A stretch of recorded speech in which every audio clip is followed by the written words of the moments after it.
नमस्कार, प्रभा साक्षी देख रहे हैं आप। आपके साथ मैं हूं अंकित सिंह। दिन भर के टॉप 10 न्यूज़ में आपका स्वागत है। विदेश मंत्रालय की ओर से विदेश सचिव विक्रम मिस्री, कर्नल सोफिया कुरैशी और विंग कमांडर व्योमिका सिंह ने ऑपरेशन सिंदूर को लेकर आज बड़ी जानकारी दी है। कर्नल सोफिया कुरैशी ने बताया कि 7 और 8 मई की रात को पाकिस्तानी सेना ने सैन्य बुनियादी ढांचे को निशाना बनाने के इरादे से पूरी पश्चिमी सीमा पर कई बार भारतीय हवाई क्षेत्र का उल्लंघन किया। इतना ही नहीं, पाकिस्तानी सेना ने नियंत्रण रेखा पर भारी कैलिबर में हथियारों से भी गोलीबारी की। 36 स्थानों पर घुसपैठ की कोशिश के लिए लगभग 300 से 400 ड्रोन का इस्तेमाल किया गया। भारतीय सशस्त्र बलों ने गतिज और गैर गतिज साधनों का उपयोग करते हुए कई ड्रोन्स को मार गिराया। पाक के हमले का जवाब देते हुए भारत ने पाक के 4 वायु रक्षा स्थलों पर सशस्त्र ड्रोन दागे। एक ड्रोन ने वायु रक्षा रडार प्रणाली को भी नष्ट किया।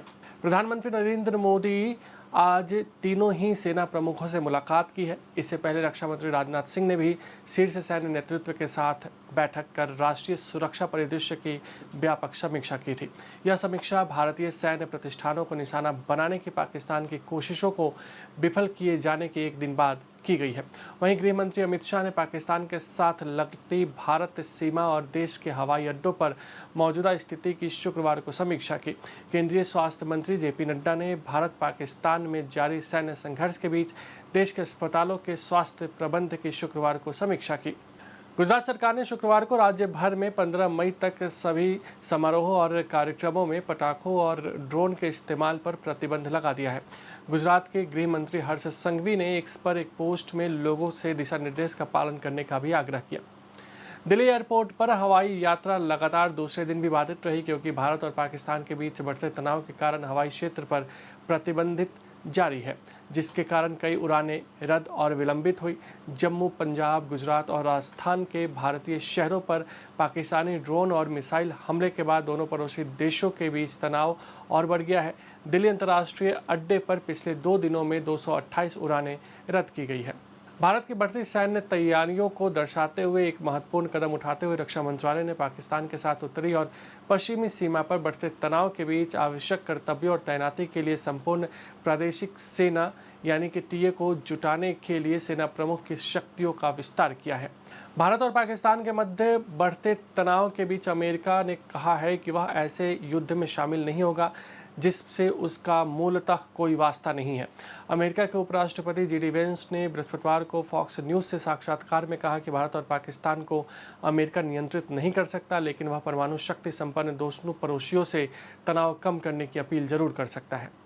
भारत के ताबड़तोड़ एक्शन से पूरा पाकिस्तान दहशत में है।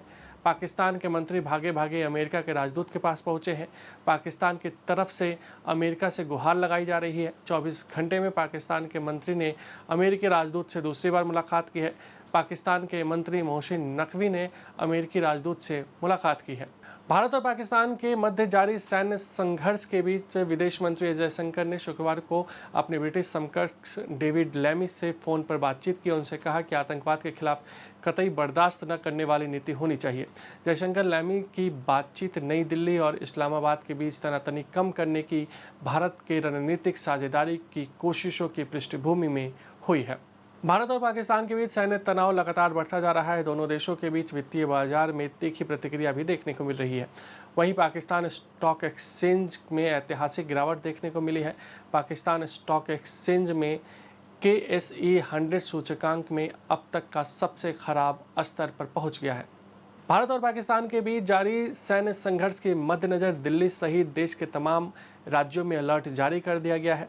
दिल्ली में जो भी ऐतिहासिक स्थल हैं उनकी सुरक्षा बढ़ा दी गई है। इसके अलावा गुजरात, पंजाब, जम्मू कश्मीर, राजस्थान में अलर्ट जारी है। बिहार, उत्तर प्रदेश में भी लगातार अलर्ट की खबरें हैं। स्कूल्स कई राज्यों में 2 दिनों के लिए बंद है। कई राज्यों में ब्लैकआउट की भी बात कही जा रही है।